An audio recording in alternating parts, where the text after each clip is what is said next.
I have a question for you. You want to drive a car to go to your destination.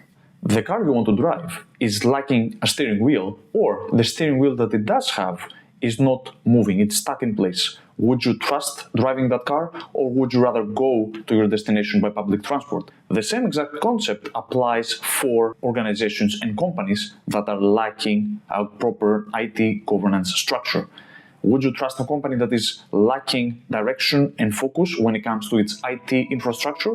This is all about IT governance, the one concept from the IT GRC triad that enables organizations to take proper decisions, manage the risk, and deliver true value while handling and directing their IT infrastructure properly. In this video, I'm going to explain everything you need to know about IT governance, what it's all about, why is it so important, and how we as IT GRC professionals can make it actually work. My name is Yanis, former lawyer turned IT GRC expert, and together, you and I are going on a journey to take you from zero to IT GRC hero. Let's go.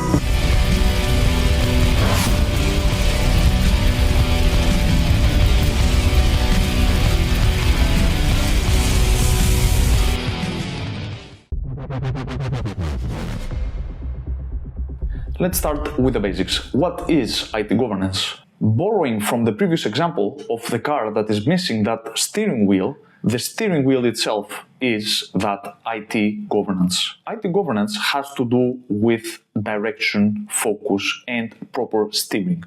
A steering wheel in a car manages to steer the car left, right, and enables it to go to its destination. The same exact principle applies to IT governance. IT governance is the tool that is required in order for an organization to be able to steer itself, to direct itself to a certain destination that has been set by the driver in order to achieve its goal to reach that destination by using a certain amount of fuel, be able to carry other passengers, be able to stop at regular intervals and check the map and see, okay, where are we going? This is all about IT governance. In the realm of organizations that manage IT infrastructure, IT governance is all about managing that IT footprint. When it comes to the IT footprint and its management, it's a very broad scope of activities and elements that affect that IT footprint, that IT landscape. Think about an organization. Pick any organization that is well known or maybe not as well known out there.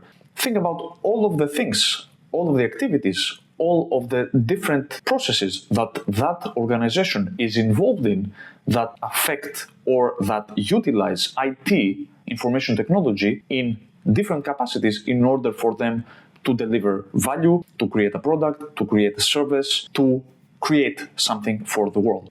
Any organization out there in the modern world where technology is paramount is utilizing some sort of technology, information technology, in order to exist. You have your systems when it comes to mailing your colleagues in your organization, sharing documentation, viewing and storing different sorts of data, analyzing that information.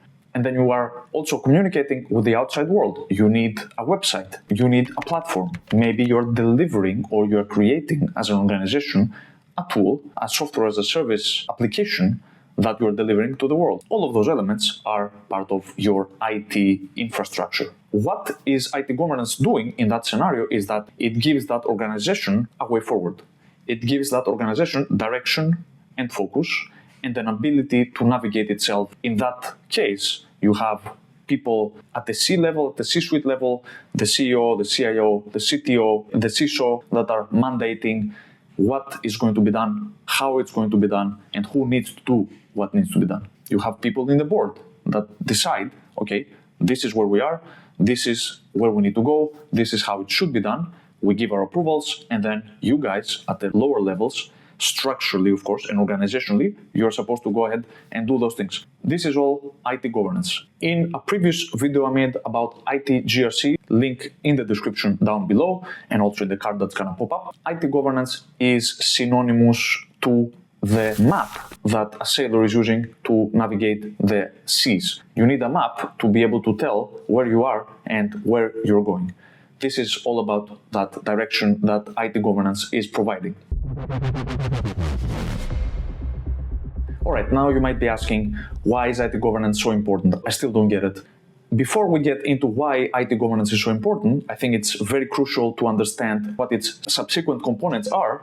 In my mind, I categorize IT governance as a set of 6 distinct activities that any organization needs to take in order to enable its IT infrastructure. We start at the top. The top is the most important part, and that is the IT vision. IT vision has to do with where are we exactly, seeing what our IT landscape is all about, and then mapping that and being aware of our surroundings. What technologies are we using? What technologies are we developing ourselves to deliver to the world?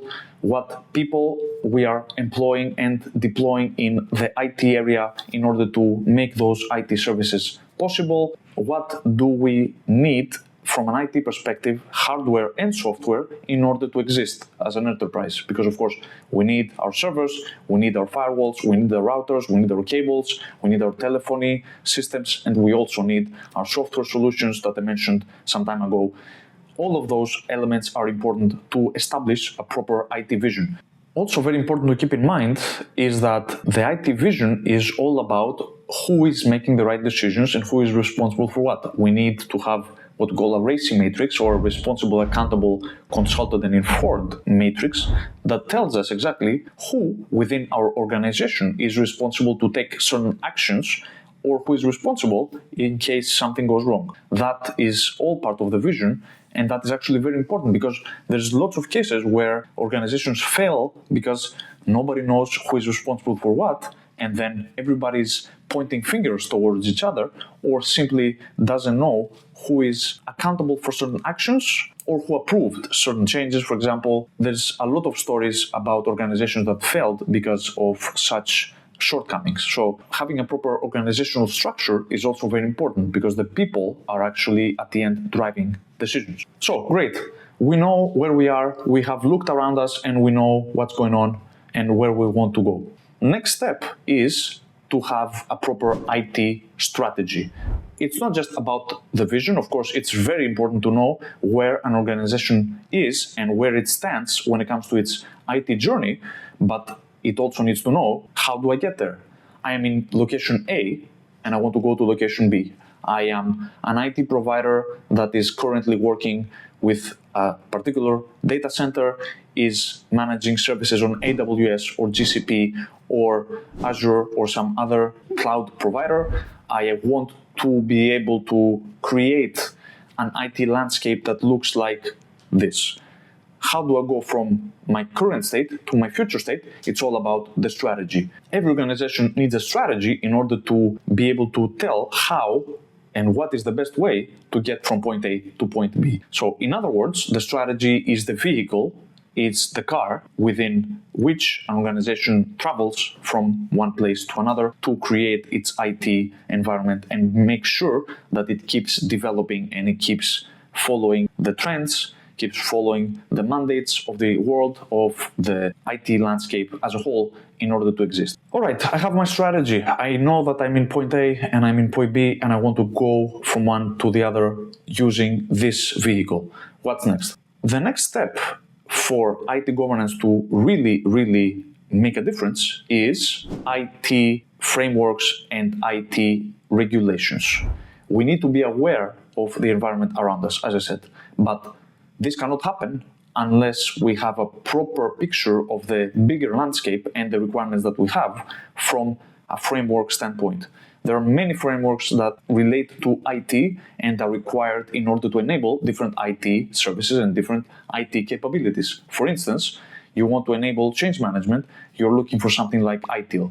You want to have a solid framework when it comes to information security, you need frameworks such as ISO 27001 or the NIST. You want to manage threats, you need something like OWASP, Stride, PASTA, or some other threat modeling system that will help you do that.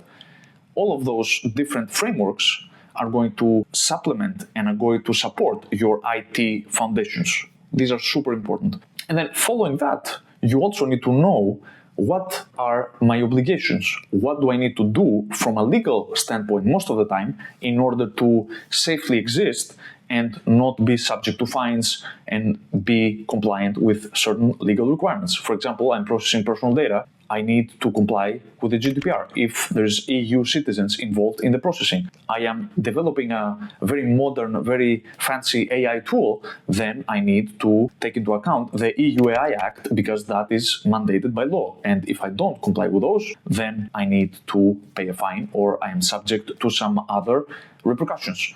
This is also where we see that IT governance cannot exist by itself, but it is part of that IT GRC holy triad that I mentioned before. We need risk management, and in this section specifically, risk management is very important because we need to know what our risks are, right? We have our components, we have our environment, we need to scan it for our risks, and then we know exactly what our risks are. We can navigate ourselves better. But in any case, IT frameworks, IT regulations are very important. We need to have a good understanding of them. All right, then I have my vision, I have my strategy, I have my frameworks. What's next? You need to write things down. I know it's boring, I know it's a bit tedious. This is very important to establish and have in place. It's one thing to establish your A to B, your focus, your direction, and then your frameworks, but you need to have it all written down in order for everybody to know what's up. They need to know what's happening. We need to have it written down. This is also a good sign of maturity because you have things written down. It means that you take things seriously, that you talk the talk and you walk the walk. You have things written down. That helps quite a lot. And then everybody knows what to do and how to do it. There's a whole bunch of different documents that are related to IT governance. We have things like strategies, policies, standards, procedures, baselines. There's a lot of different documents that have a different purpose. I think knowing the difference between each document is very important. If you want to know more about IT documentation, leave a comment down below and I will create a separate video about this topic. All right, things written down. Next, we need to start measuring. The Dutch have a very nice saying that goes something like, measuring is knowing. I won't say it in Dutch because I'm going to butcher it, but it's crucial that we measure our progress towards our target. We have a certain goal in mind, we know how to get there, but we need to know if we're actually moving ahead or if we are facing issues, and then based on those measurements, we need to adjust our course accordingly. If we don't measure, we can't know that we succeeded or that we failed against our goals, and then our IT governance is in danger. I've seen it many times where organizations fail to measure things properly. They fail to establish proper key risk indicators, key performance indicators. They don't have any measurements in place. They don't collect feedback. Nobody's looking around, looking what's happening. And then, of course, that organization is not able to make sound decisions because they don't know that they have a problem in one area or another. And then that is a big problem, of course. You need to measure and then you need to show to the people that make decisions that, hey, these are the issues that I identified, these are the risks, these are the opportunities that we have, this is what I think is the best course of action. And then, of course, senior management needs to make a decision and then drive direction forward. But you cannot have IT governance without the last step, which is IT reporting. IT reporting is all about making others aware of what is happening. Where are we and what are our key challenges? What are our key successes? How is our IT infrastructure faring against different developments in the field, in the industry that we're operating in, and in the regulatory enclosure that we're operating in? All of those things are super important for anybody that has a vested interest in our organization and the way we are doing IT. Think about our internal stakeholders. We have people in all kinds of functions. First and foremost, we need to report to our senior management. They need to know what IT challenges are we facing, what are our key issues, where do we need to improve. They will then take the appropriate decisions. We need to inform our internal stakeholders in the business, legal, finance, procurement, HR. All of those aspects are involved in the reporting process because they have a vested interest in IT.